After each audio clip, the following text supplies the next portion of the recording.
Hi, I'm Priscilla Cole, and I'm on today with Dr. Paul Shotton. Hello, Paul.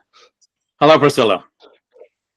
So, you were a keynote speaker at the Geospatial Risk Summit that took place back in January of 2025, just about a week after Donald Trump took office, for reference. I first learned of you.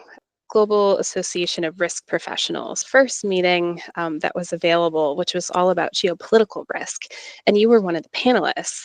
Everyone else was talking about what the stock market was going to do, what the economy was going to do, China, war with China. Then you kept coming back to principles that sounded very familiar to me. The book Black Swan and Nassim Taleb's writings. Those books are very popular in finance circles, but they're also really popular in insurance circles as well, especially once you get into the insurance-linked securities and reinsurance and cat bonds and things of that nature. So I recognized a fellow philosopher, if you will, a bit of a risk to ask you to come. You are not an expert in geospatial or insurance or, well, maybe even natural catastrophes, which were some of the big themes. I think before you invited me, I'd not really heard of geospatial risk as a topic or a subject, so I didn't know much of its existence. But nevertheless, I agree that we turned out to be fairly kindred spirits and so philosophical outlooks. Your keynote was titled Hidden Concentrations of Risk, which was such an amazing way to start the day. So many people enjoyed your talk. Could you give us some high-level things that you remember from the conference, anything that stand out? By training, I'm a physicist, specifically a particle physicist, trying to understand how the world works, how the universe works, and why things happen the way that they do, and the fundamental forces in nature and so on. It's something that still enthuses me. I did my PhD at Oxford University in England and then worked at CERN. But having done research for about 5 years, I decided that wasn't for me and made a switch to Wall Street. I went to work for Goldman Sachs in London, as one does. And as a bond trader, proprietary bond trader in the oil market. And the reason Goldman was interested in me was because they wanted somebody who was quantitative, who could write computer programs to value complex structures embedded within Eurobonds. This was the very early days of financial engineering, and derivatives and so on. So that's how I got started. I traded for about 9 years and then moved to what's now called the second line of defense, the independent risk management oversight function, and with responsibility for developing risk measurement models and so on. Nevertheless, I've always retained those underlying ideas and principles that I discovered in physics and the scientific method.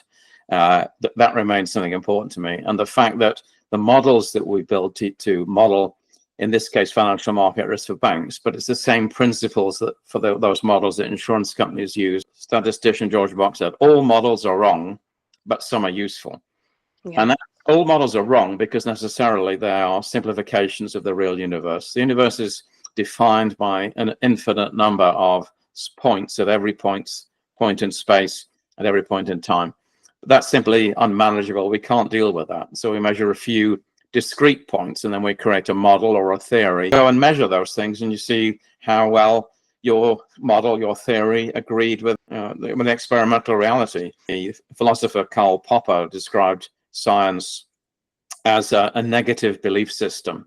And all it takes is one discordant data point to destroy a beautiful theory. The Victorian biologist Thomas Huxley said, the most distressing thing is the destruction of a beautiful theory by an ugly fact. My point is not to say the models are useless, they're not, but we must always use them with caution. We should remember the assumptions that were made, the underlying assumptions made when the model was constructed. People are notorious for for making reasonable assumptions to building a model and saying this is a regime of validity of this model. And then somebody else comes along later, or even the same person, and says, oh, that looks like a nice model. I'll go and use that for something else. It's completely different from what it was originally designed for, completely forgetting about the underlying assumptions. And they go and use it, willy-nilly, with often disastrous results. That's how the models used for CDOs, which started out at JP Morgan, models for use for corporate credits, and the models assumed a Gaussian copula model of correlation between the assets, which it's not a perfect assumption, but it's not bad. I mean, it's not quite fat-tailed enough, but it's not too bad. But it was completely inapplicable for the asset-based CDOs and the CDOs full of residential mortgages. There are super senior CDOs of subprime subprime mortgages. Those assumptions about Gaussian couples correlation between the assets were completely inapplicable, and that led to the disastrous results of the global financial crisis 16 years ago.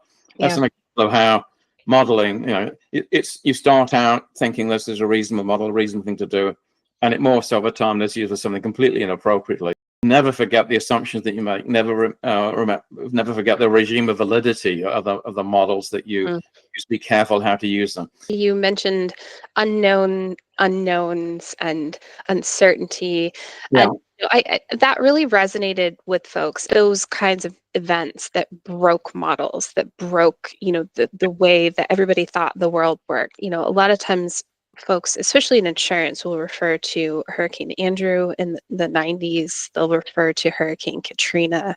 We are going to talk about the book that you've written, Doomed to Fail. Why don't you hold up that book for us, Paul? Oh, this is a book which I published in 2023.